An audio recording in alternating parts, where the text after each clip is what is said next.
예, 여러분 안녕하십니까?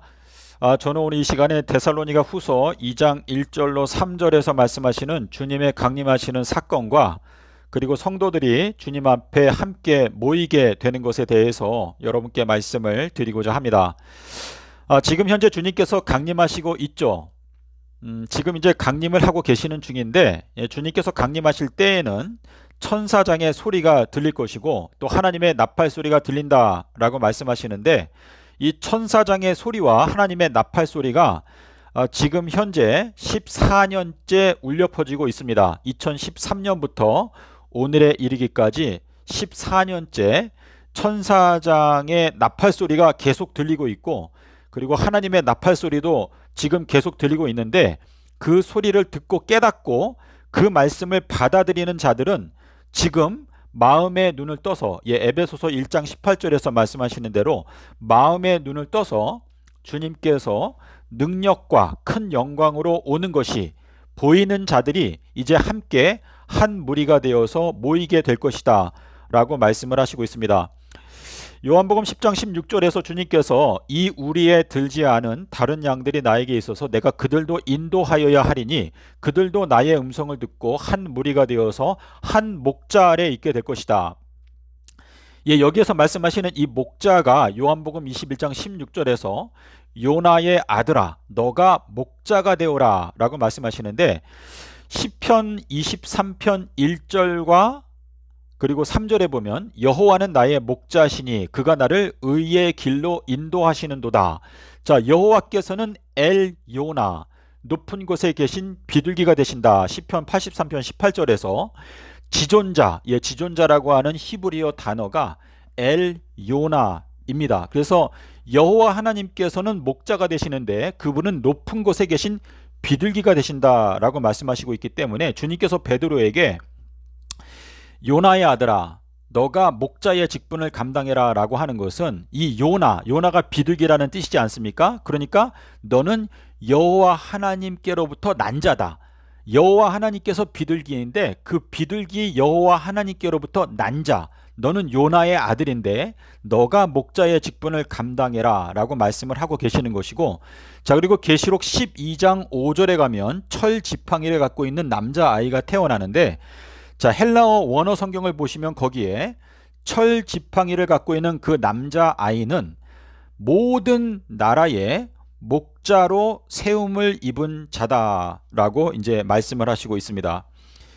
그래서 이 목자, 주님께서 세우시는 목자, 마태복음 9장 36절에서 주님께서 많은 무리를 바라보시고 그들이 목자가 없는 양처럼 고생하고 방황하는 것을 보셨다라고 말씀하시는데요.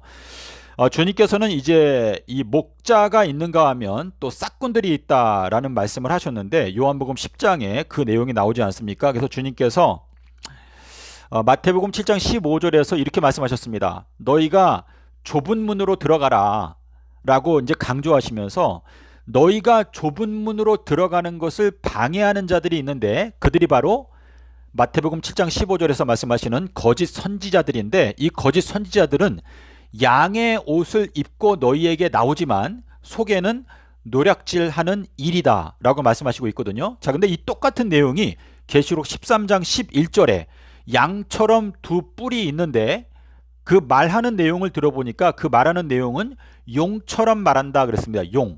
용이 말하는 것처럼 말한다. 자, 용이 말하는 게 무엇입니까? 용이 만들어낸 가장 걸작품이 뭐냐면 바로 금요일 십자가 교리인데, 예수님께서 금요일날 죽으시고 일요일날 부활했다라는 이 거짓 교리가 바로 용이 만들어낸 거예요.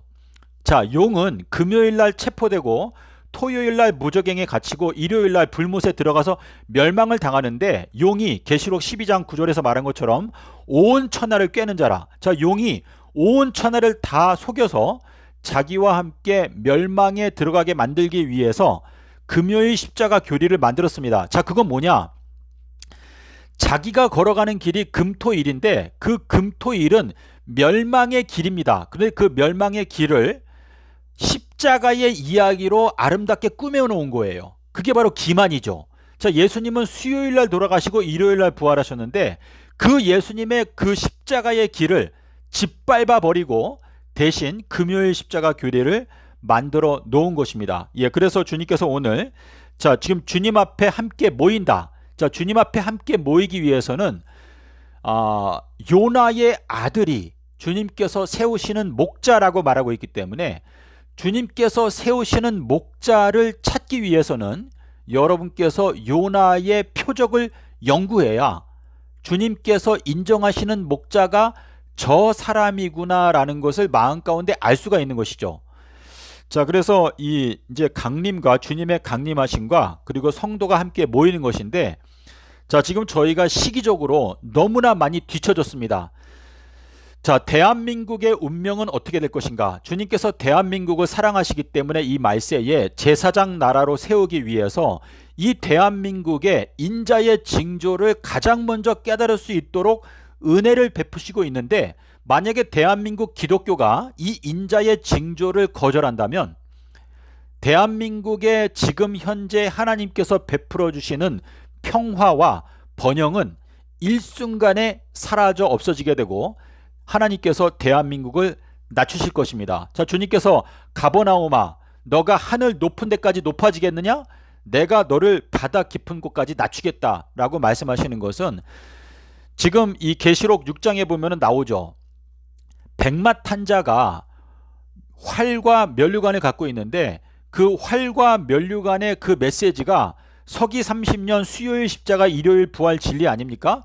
근데 그 진리의 말씀을 거절하니까 두 번째 붉은 말이 나오는데 큰 칼을 갖고 이 땅에서 화평을 제하여 버린다라고 말하고 있습니다.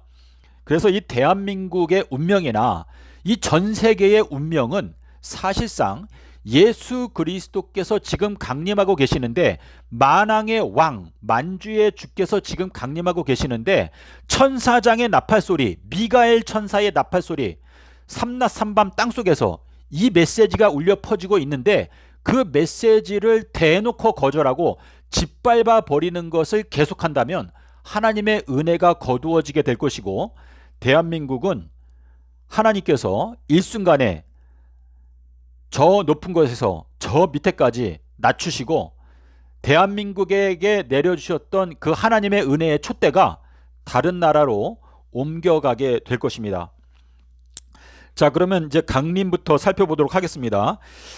누가복음 17장 26절에 보면은 마태복음 24장 37절에 노아의 날들, 인자의 날들, 인자의 강림, 자, 이렇게 나오는데요. 자, 노아의 날들이라고 하는 것은 노아가 방주에 들어가는 그 날이 있었죠.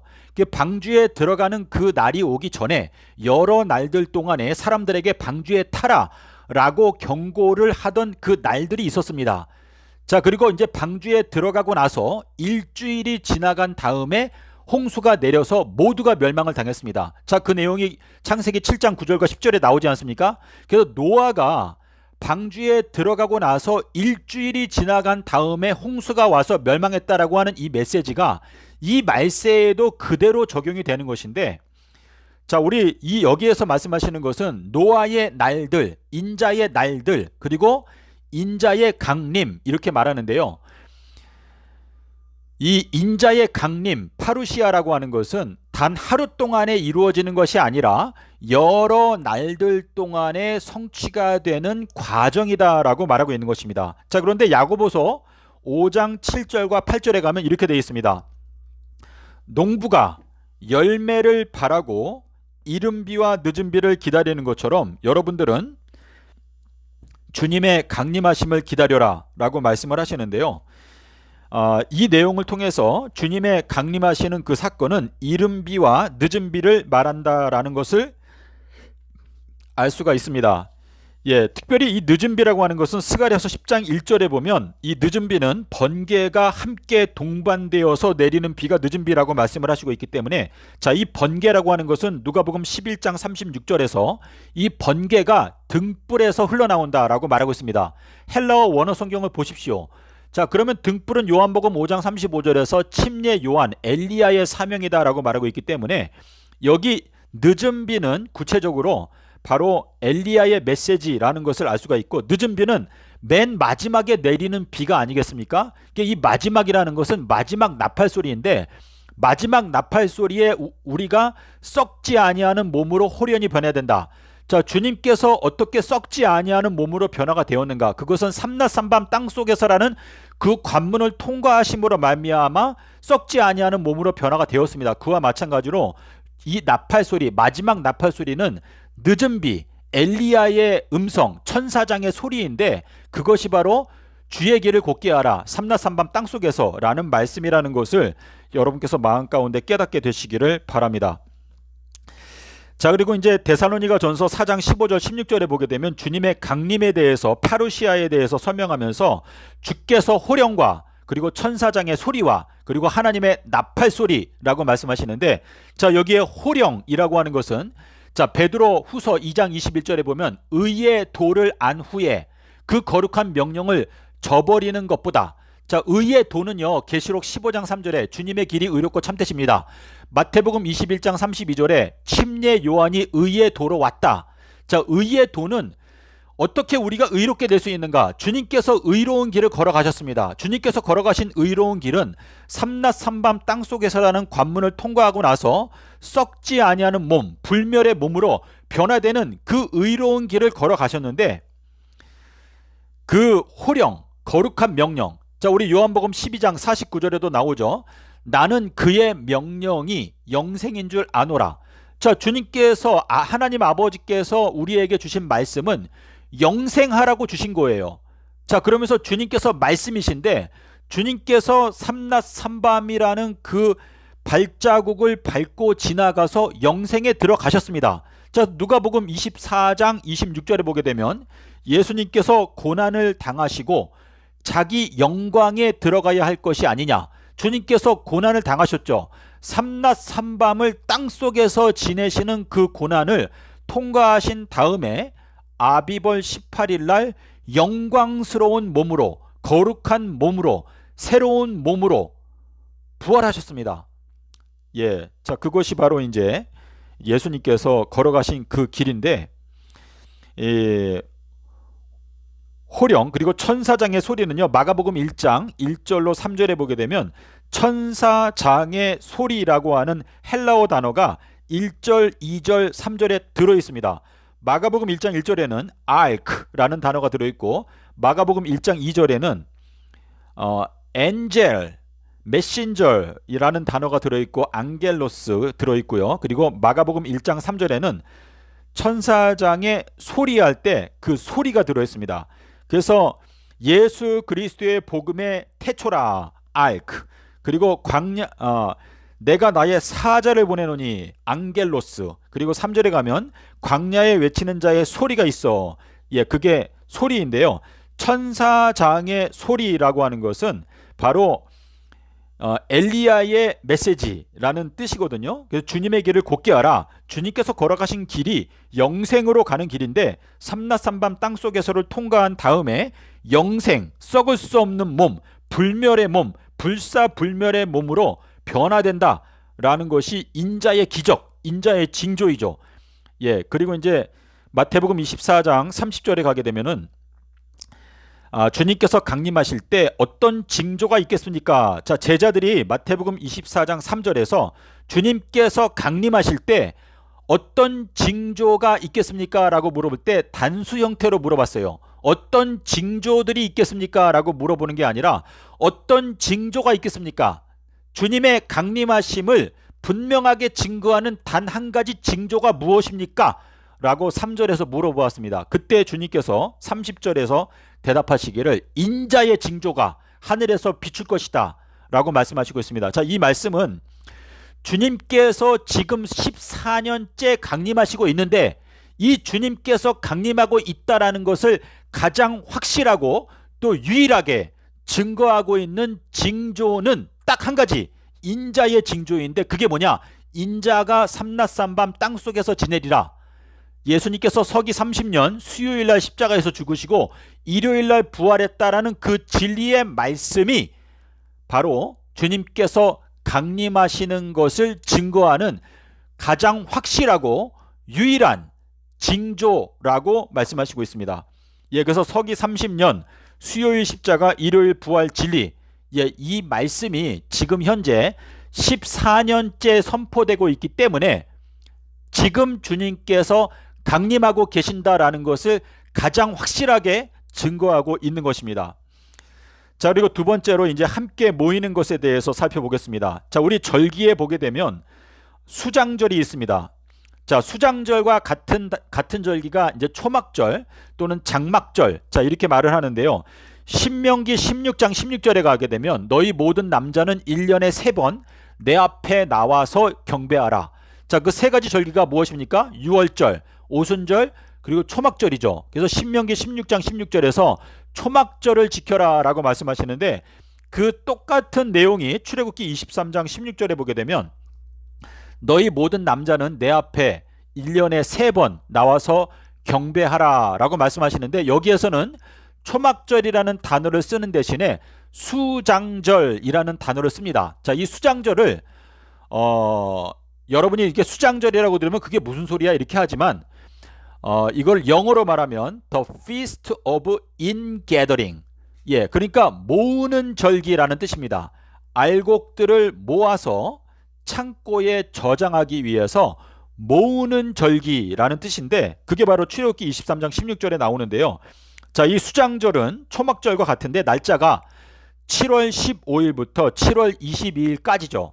자, 하나님께서 절기를 정하실 때 왜 7월 달을 선택하셨을까요? 자, 7월 달이라는 것은 이 지구 역사에서 아담과 하와가 범죄했을 때부터 계산했을 때 7번째 천년기가 들어가게 되면 7번째 천년기에서 15번째 해부터 22번째 해까지가 바로 수장절이다라는 것을 저희들한테 깨우쳐 주기 위해서 수장절의 날짜를 정하실 때 7월 15일부터 7월 22일까지의 날짜를 정하신 것입니다. 자, 그래서 이 아담과 하와가 범죄했던 연도가 기원전 BC 4001년이죠. 예, 그래서 2015년부터 2022년까지가 바로 수장절, 초막절이다라는 걸 저희가 알 수가 있는데, 스가랴서 14장에 나오지 않습니까? 이 초막절 때 주 여호와 하나님, 높은 곳에 계신 비둘기가 되시는 그 여호와 하나님께 경배하기 위해서 예루살렘은 아비벌 18일을 가리치죠. 예루살렘에 올라오지 아니하는 사람들에게는 내가 비를 내려주지 않겠다라고 경고를 하셨습니다. 자, 먼저 배도하는 일이 있겠고, 자, 배도라고 하는 것은 아포스타시아, 헬라어로 이혼한다라고 하는 단어인데요. 마태복음 5장 31절에 너희가 부인이 음행한 연고가 아니면 이혼하지 말아라 라고 말씀하시는데, 그 이혼한다라는 것은 음행하게 되면 이혼해도 되지만 음행이 아니면 이혼하지 말아라. 자, 근데 주님께서 이 악하고 음행하는 이 세대에게 내가 주는 징조는 인자의 징조, 삼낫삼밤밖에 없다라고 말씀하시거든요. 그러니까 삼낫삼밤 땅속에 사는 그 말씀을 거절하는 자들은 전부 다 음행하는 자들이다 라고 말씀하시는 건데요. 이 이혼하는 것, 이혼 증서에 사인한 것이 바로 2023년 3월 23일인데, 자, 이 내용은 그 이혼 증서에 대해서 제가 다른 영상에서 여러분께 이걸 설명을 드렸는데요. 그 2022년도가 끝나게 되는 마지막 날 다음 날이 바로 2023년 3월 23일이죠. 그래서 2023년 3월 23일 날 주님께서 이혼 증서를 기록하셨다라는 것을 여러분께서 꼭 기억하시기를 바랍니다. 예, 그리고 이제 멸망의 아들이 드러난다라고 말하는데, 자, 이 멸망이라고 하는 이 단어가 아볼루온. 자, 계시록 9장 11절에 무저갱의 사자가 나오죠. 무저갱의 사자는 헬라음으로는 아볼루온이고 히브리음으로는 아바돈이다. 자, 이렇게 말하는데 아볼루온, 이 아볼루온이 멸망의 아들이죠. 자, 무저갱의 사자. 자, 무저갱은 무엇입니까? 금토일. 금요일 날 체포해서 토요일 날 무저갱에 갇히고, 그리고 일요일 날 멸망당하는 것이 금토일. 이 멸망의 아들들이 걸어가는 길이 금토일인데, 이 멸망의 아들이 드러난다라는 것은 금요일 십자가 교리를 가르치는 그 기독교단의 핵심 세력이 바로 멸망의 아들인데, 로마 카톨릭을 중심으로 해서 지금 현 기독교단 안에 깊이 뿌리박고 있는 거짓된 가증한 교리가 바로 금요일 십자가 교리죠.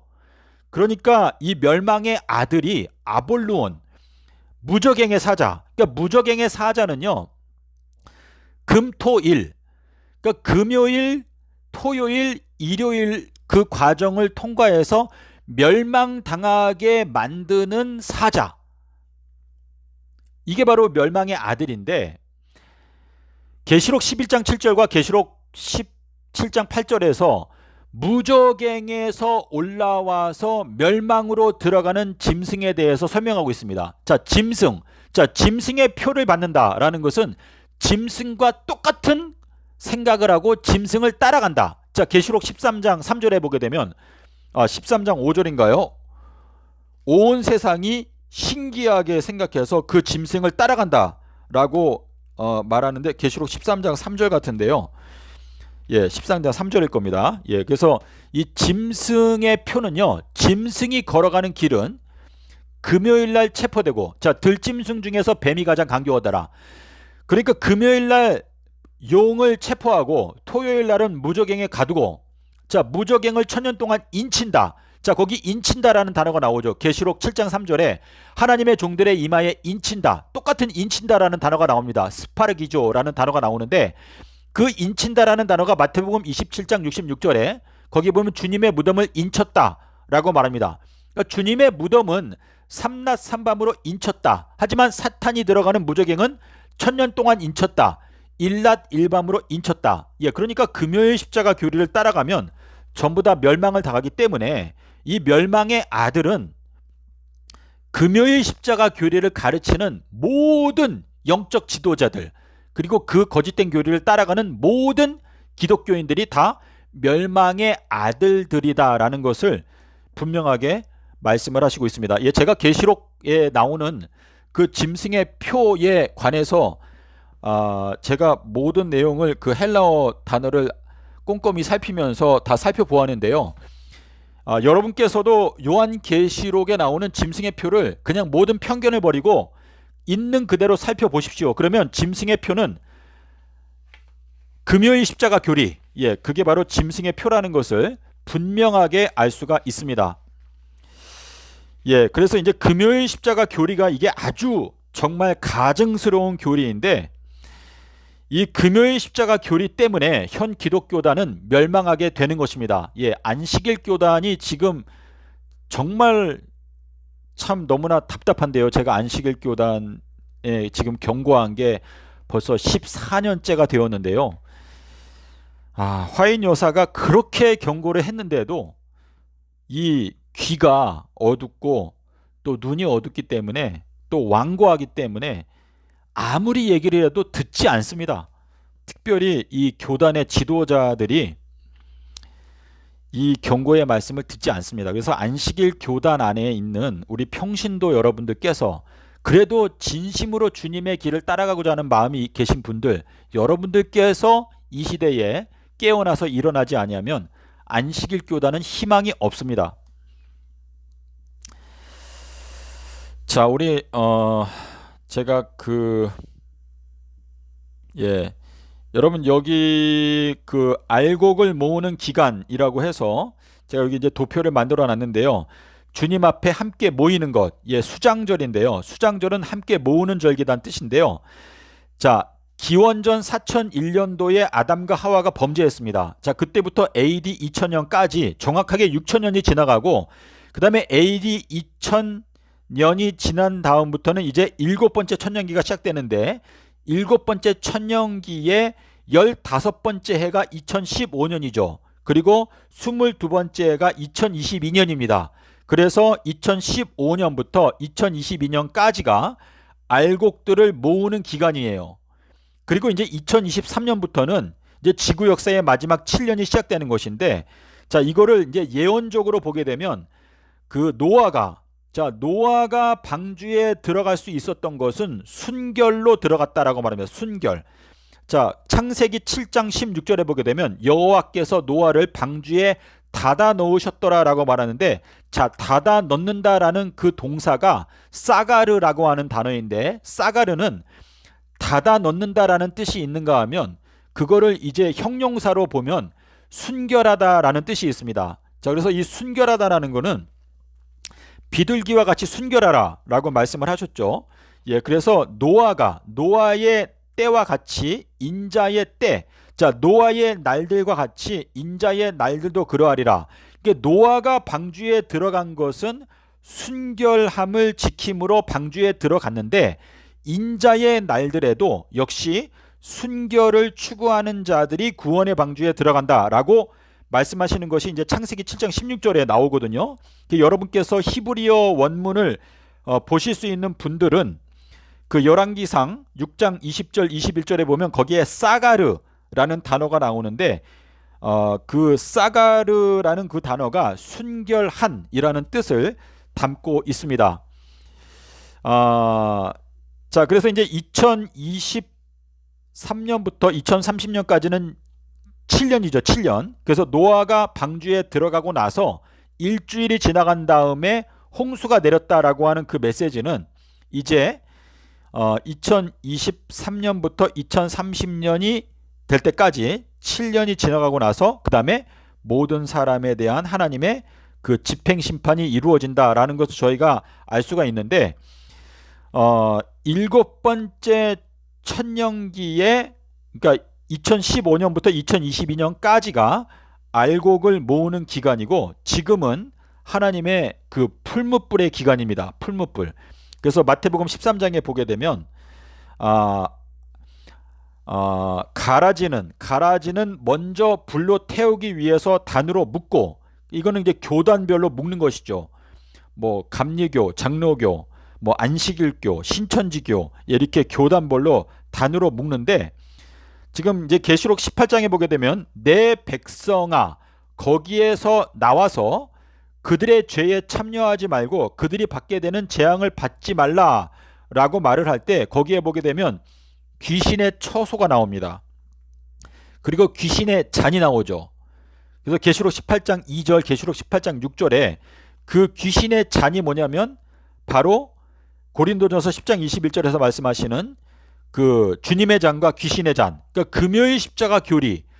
그러니까 여러분께서 지금 현재 어느 교단에 속해 있든지 여러분께서 몸담고 있는 그 교회의 목자들이 예수님께서 금요일날 십자가에서 죽으셨다라고 가르친다면, 여러분들은 뒤도 돌아보지 말고 그 교회에서 나오셔야 합니다.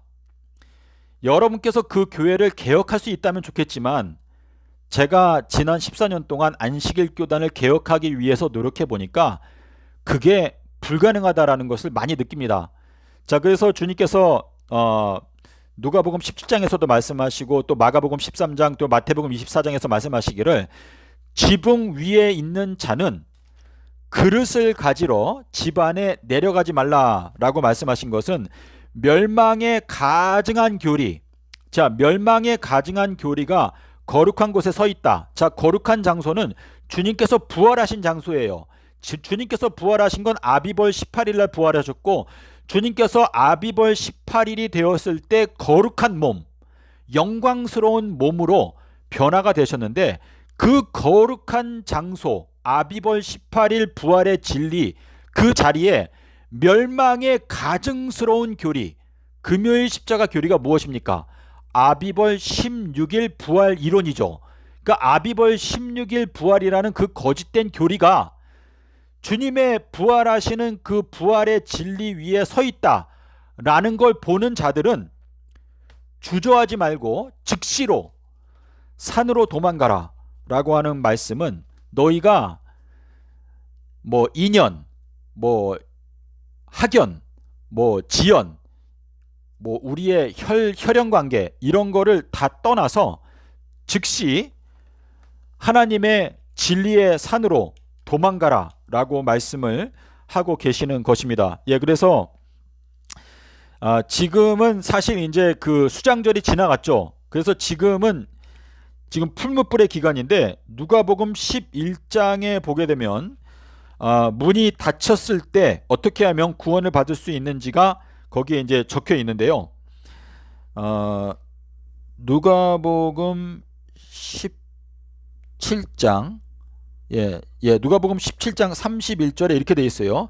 그 날에 만약에 사람이 지붕 위에 있고 그 그릇들이 집 안에 있으면 그것을 가지러 내려오지 말고 그냥 뒤도 돌아보지 말고 진리의 말씀으로 도망가라 라고 말하면서 롯의 처를 생각하라 라고 말합니다. 자, 이건 뭐냐면 롯의 처가 어떻게 했습니까? 소돔과 고모라 성에서 나오기는 했는데 자꾸 뒤를 돌아보고 거기에 대해서 미련을 갖다 보니까 소금 기둥이 되었습니다. 그래서 지금 이 말세에는 금요일 십자가 교리, 그러니까 여러분께서 속해 있는 그 교회에서 금요일 십자가 교리를 가르치거나 또는 뭐 금요일이건 수요일이건 뭐가 중요하냐, 주님께서 부활하신 사실이 중요하지 라는 식으로 진리의 말씀을 뭉뚱그려서 그냥 대충 가르치려고 하는 사람들이, 목자들이 있는 교회에 있다면 여러분 그 교회에서 나오셔야 합니다. 이것이 주님께서 여러분에게 주시는 이 시대의 경고의 말씀이 되겠습니다. 저희들이 구원을 얻을 수 있는 것은 예수 그리스도의 방법밖에 없습니다. 그래서 고린도전서 15장 51절로 54절에서 마지막 나팔 소리가 날 때에 우리의 몸이 썩지 아니하는 몸으로 호련히 변화된다. 거기에 보면 눈이 나옵니다. 눈. 그러니까 눈은 등불은 엘리야. 그러니까 눈이 깜빡일 때 엘리야가 메시지를 전파할 동안에 우리가 변화된다라고 말하는 건데, 이 마지막 나팔 소리가 바로 뭐냐면 삼낮 삼밤 땅속에서, 그러니까 삼낮 삼밤 땅속에서라는 그 관문을 통과해야 영생하는 몸으로 변화될 수가 있는데, 로마서 8장 23절에서 우리들의 몸의 구속을 기다린다라고 말하는데, 그 저희들의 몸의 구속은 삼낮 삼밤 땅속에서라는 그 말씀밖에 없어요. 요한복음 6장 63절에서 살리는 것은 영이다. 내가 너희들에게 이른 말이 영이다. 그러니까 주님께서 우리에게 주신 그 말씀, 삼낮 삼밤 땅속에서 예수님께서 부활하신 것도 삼낮 삼밤이라는 그 말씀 때문에 부활하셨는데, 하나님 아버지께서 예수님께 말씀한 거예요. 너가 땅속에 들어가서 죽을 건데 삼낮 삼밤 땅속에서 지낸 후에 내가 너를 부활하게 하겠다라는 그 약속을 주님께서 믿었기 때문에 사람을 살리는 것은 영이다. 그러니까 저희들도 예수님과 마찬가지로 삼낮 삼밤 땅속에서라는 그 말씀을 마음 가운데 믿고 깨닫게 될 때 저희들도 부활할 수 있고 썩지 아니하는 몸으로 변화될 수 있다라고 말씀을 하고 계시는 것입니다. 제가 그래서 지금 이제 저희가 말세가 되었기 때문에 이 성경 말씀의 이 모든 내용이 하나의 초점으로 딱 집중되고 있는데, 그게 뭐냐면 바로 인자의 징조입니다. 여러분 중에서 안식일 교단에 속해 있는 성도 여러분 계시면 초기 문집에 그 인자의 징조에 대해서 읽어보시기를 바랍니다. 자, 그 내용이 어디에 나오냐면 초기 문집 영문 14페이지 15페이지에 나오는데요. 거기에 이제 인자의 징조에 대해서 화인 여사가 기록해 놓고 있는데, 이 인자의 징조를 마음 가운데 깨닫지 못하고는 여러분은 무덤 속에서 결단코 부활할 수 없고 썩지 아니하는 몸으로 변화될 수가 없습니다. 자, 사도행전 17장 30절에 이렇게 말하고 있습니다. 알지 못하던 시대에는 하나님께서 그것에 대하여 책망하지 아니하셨지만 이제는 온 천하를 명하여 다 회개하라 하셨느니라. 자, 마가복음 1장 15절에서 회개하고 복음을 믿으라. 그러니까 복음을 믿지 않는 게 죄인데, 복음은 서기 30년 수요일 십자가 일요일 부활이에요. 그 복음을 믿고 저희가 영생에 들어갈 수 있다라고 말씀을 하고 계시는 것입니다. 그래서 지금까지는 이 율법이 몽학 선생의 역할을 했지만 이제는 저희가 복음으로 넘어가야 하는데, 모세가 가나안 땅에 들어가지 못했죠. 여호수아가 데리고 들어갔습니다. 여호수아는 예수님을 말하는 것인데, 예수님의 기적 삼낮 삼밤 땅속에서라는 그 관문을 통과할 때 저희들이 썩지 아니하는 몸으로 변화될 수 있다. 라고 말씀을 하고 계시는 것입니다. 부디 여러분의 마음 가운데 이제는 정말 때가 되었습니다. 그래서 저희가 지체하는 마음을 버리고 여러분 마음 가운데 주님의 강림하심과 또 저희가 주님 앞에 함께 모이는 것이 주님의 뜻이라는 것을 기도하시면서 잘 생각하고 또 순종하게 되는 여러분이 되시기를 바랍니다. 감사합니다.